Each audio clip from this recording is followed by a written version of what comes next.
Well, I guess I grew up in Maryland. Um, been involved in trying to get a sell produce since I was in kindergarten. Took stuff door to door way back when. I've always been involved in trying to have different various size gardens all the way on up. Um, I came out here to the Ozarks to go to college at the Ozarks back in 2003. Graduated in 2005 with a degree in horticulture and ag business. Um, Started a landscaping business immediately after graduating college, which was the original concept behind that was to fund the beginnings of a farm. It took longer than I thought to get that off the ground. Um, we've been running the landscaping for about 9 years now. It's been since 2005, so about 9 years now that I've been doing the landscaping, going on 10. Um, the I bought my we bought our farm, or I bought the farm back about 5 years ago, I believe, 4 or 5 years ago. 5 years ago, and then did a lot of remodeling to the house and getting it ready to be livable. Then Elizabeth and I got married 3 years ago in January. We immediately joined the farmers market. We went to the first meeting of farmers market of the Ozarks for the potential vendors and joined 5 days after the wedding. we still had the we still got had all the wedding writing and stuff on the windows of the car when we pulled into the meeting. We sold at the market off and on for a couple of years, mainly because we were busy with the landscaping business as well as trying to keep the farm going, and we couldn't always get to the market.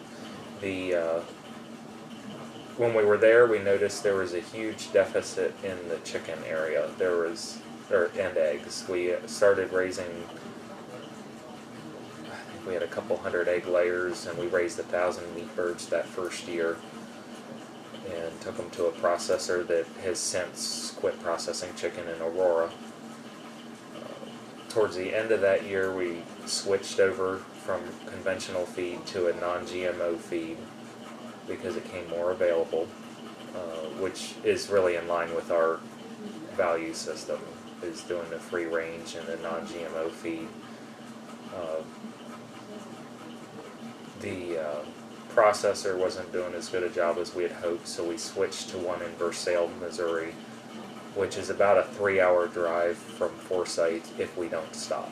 It usually takes me about 3 to 3.5 hours, depending on how many times I stop. We like Rockaway. We actually have taken some time and we've walked around downtown.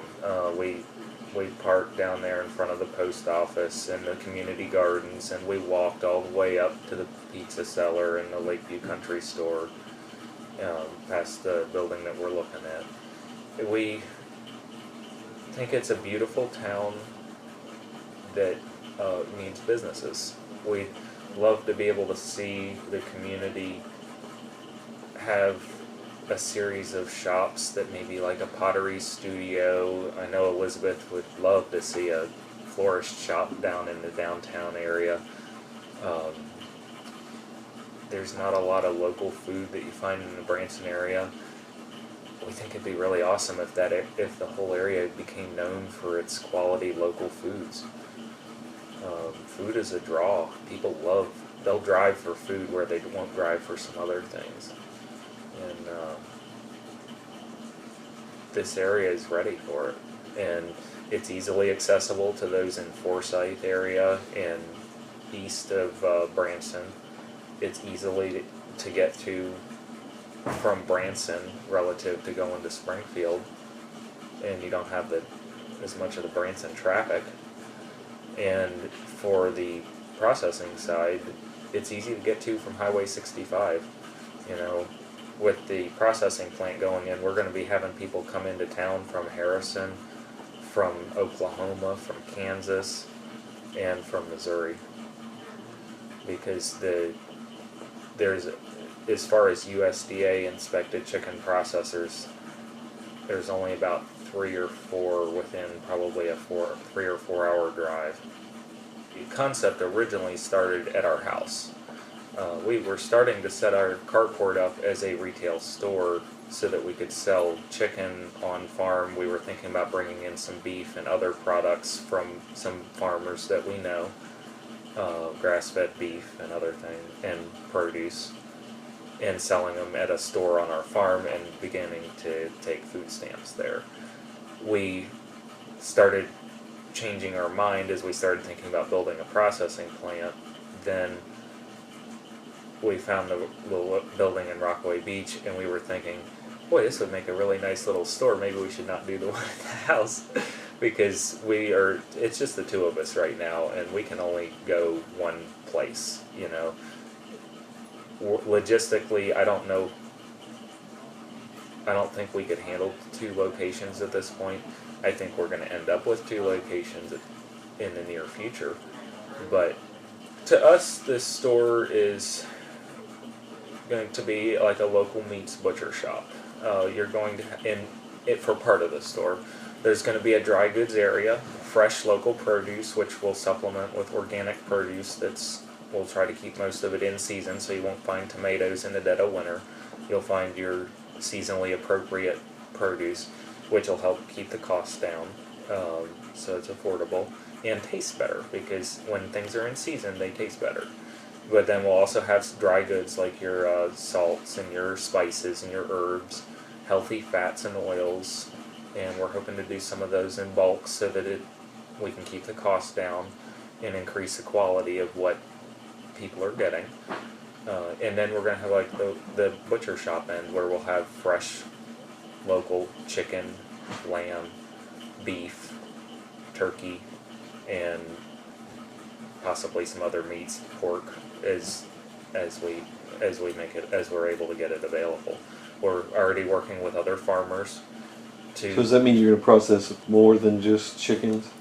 We are going to do the cut up and packaging on more than just chickens. But you will not do. We're looking at doing the whole process, from the live animal all the way down to the frozen, fresh for the poultry. That would encompass like your chickens, ducks, geese, turkeys. Fresh turkeys for Thanksgiving are going to be awesome.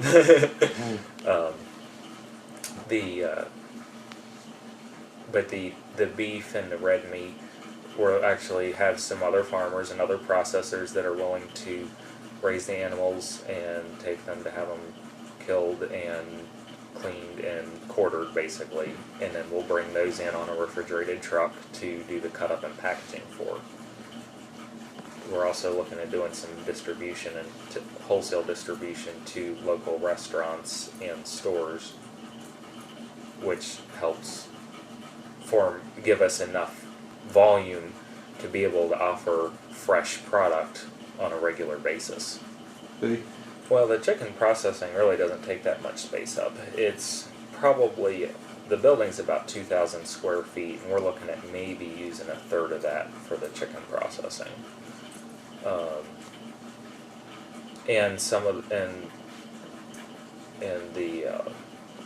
And then we'll probably have about a third of it that's refrigeration and red meat, and then a third of it is the bulk of the building is going to be used more for the retail, either storage or prep or actual retail floor space. The processing the chickens is what's going to enable us to be able to do anything. We've already built a business with the chickens. We don't foresee that building as being a long-term solution for the chicken processing. One of the people that we're actually looking at getting some equipment from has suggested to me that he thinks the building will hold us for about 1.5 to 2 years, maybe, because of the gross lack of chicken processing facilities in this area of the country. And I do think he's probably right. I don't know how quickly we'll outgrow it, but I do think we'll probably outgrow it.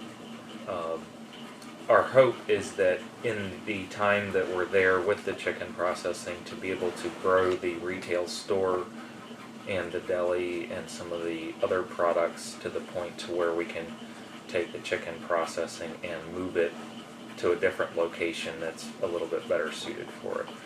That building will do fine for what we need for right now, and I don't think it's going. Most of the chickens will be coming in earlier in the morning. They're going to be actually held inside the building. Once, aside from when you're actually unloading and sliding the crates into the building, you're not going to see anything or hear anything, because that building is very well insulated. All your waste is hauled off either daily or held under refrigeration to be hauled off multiple times a week by people that's what they do. The rest of it, really there is not much odor to deal with. I've been around processing plants quite a bit, and the inspectors will be there, and if you have the odors, you're also attracting flies and vermin, and the regulations will not tolerate that at all. There will be an inspector there that will be looking at the facility and actually looking at every single bird that goes through to make sure that they're wholesome and fit to eat. We'll be doing microbial testing to make sure that we don't have harmful bacteria floating around in the birds. And if there is an issue, the inspectors will say something and or shut you down. Okay. Cleanliness is a very important thing when you're dealing with food. Okay. And we actually feel like truthfully, we feel like that having the chicken fresh, being able to offer the fresh chicken and poultry products there is a draw for a lot of people. And the Branson area does not offer much in the way of fresh local food.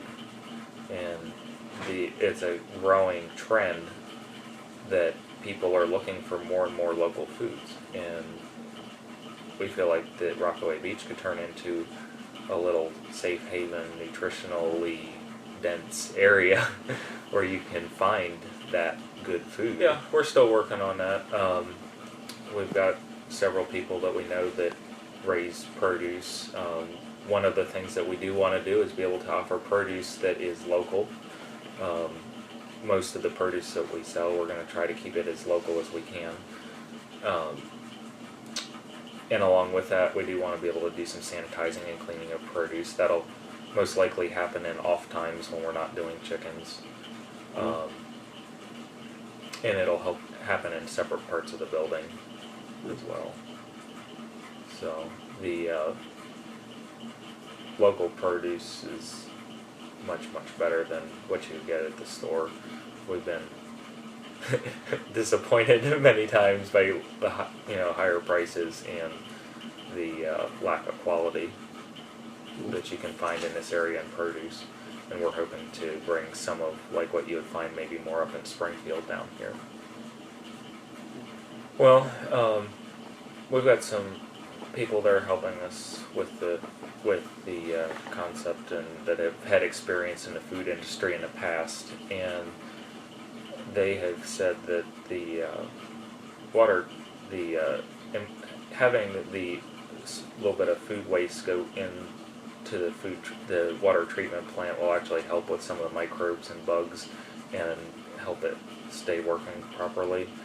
The total volume, we were at a meeting in Hollister a few weeks ago, and they said that the volume of the plant was around 265,000 gallons per day.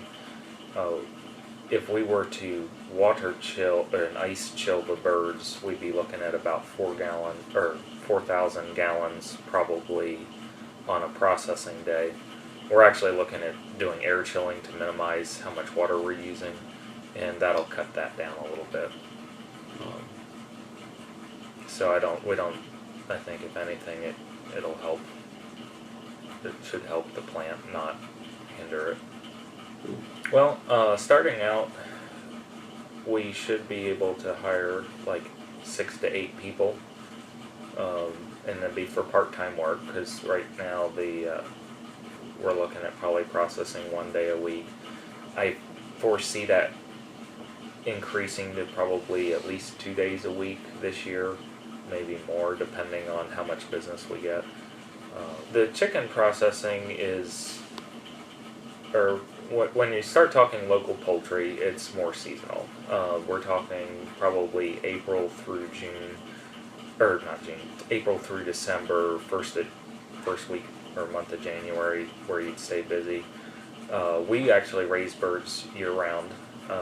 We're working on some systems to pasture them all the way through the winter in some greenhouse high tunnel situations.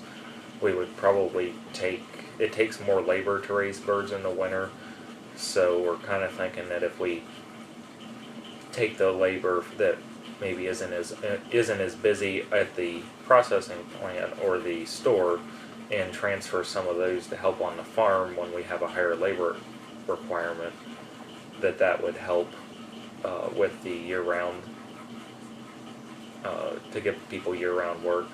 We're also wanting to get into some things where we'd start making chicken broth to sell to the stores, and some of that'll hold in the freezer for 6 months or longer, so we'll probably freeze back the raw inputs for that during the summer, and then take that labor and start thawing things out and packaging it and freezing it during the winter for year-round use.